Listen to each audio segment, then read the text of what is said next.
Yo yo yo, what's up? はじめまして。JB です。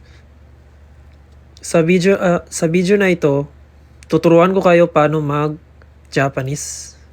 Simple lang naman eh. May formula ako dyan.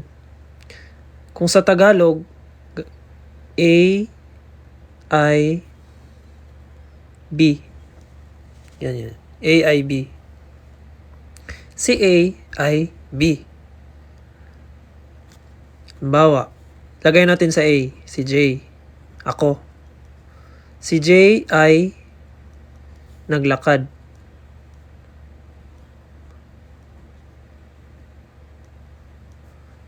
Sa Japanese naman, hindi ay yung ginagamit nila,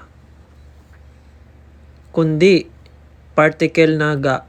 Tandaan nyo to Yung ga na yan yung center ng lahat-lahat ng Japanese sentence. Kung alam mo kung sino yung ga, sino yung A, alam mo lahat paano intindihin yung binabasa mo sa Japanese. Halimbawa, J ga ay naglakad. Sa Japanese, yung naglakad is aruku. J ga aruku. Si J ay naglakad. Naglakad, maglalakad. Yung mga ganyang topic, masyadong advanced na yan. Next na yan. Next video na yan. Halimbawa, next, si Sakura. Si Sakura ay hapon. Haponesa. Kung sa Japanese natin yan, magiging A si Sakura. Ito. Sakura. Tapos lagay natin yung ga. Ga. Nihonjin desu. Nihonjin desu.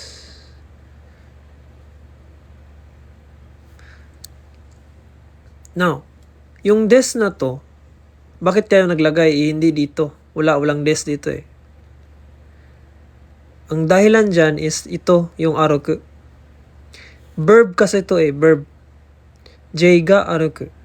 Yung kwan ba? Yung action verb. Ito naman, noun. Noun. Hindi ko alam sa Tagalog yung noun eh. Pero yung noun, kailangan natin lagyan ng des. Yung des eh, parang kwan lang ata to eh. Yung pinaliit lang na diarimas. Diarimas. Yan o. Des. Yung s at saka de. Pinagdugtong lang. Kaya nga des. Sa totoo lang, diarimas talaga yan eh. Iwan ko lang bakit nila pinaikli. Pero diarimas yan eh. Yung da naman, diaru yan eh. Diaru.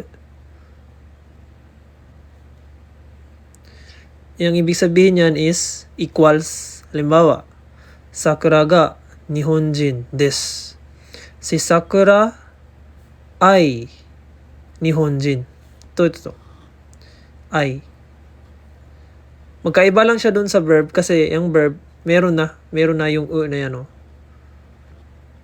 Kaya hindi mo na kailangan ng des. Kung maglagay ka ng des dyan, pang-polite lang yan. At ito lang yun maituturo ko sa video na ito. Maglagay ka ng example dyan sa comment section kung ano man. Mag-search kayo sa Google ng mga simpleng verb, halimbawa magtapon, kahit ano, or kulay.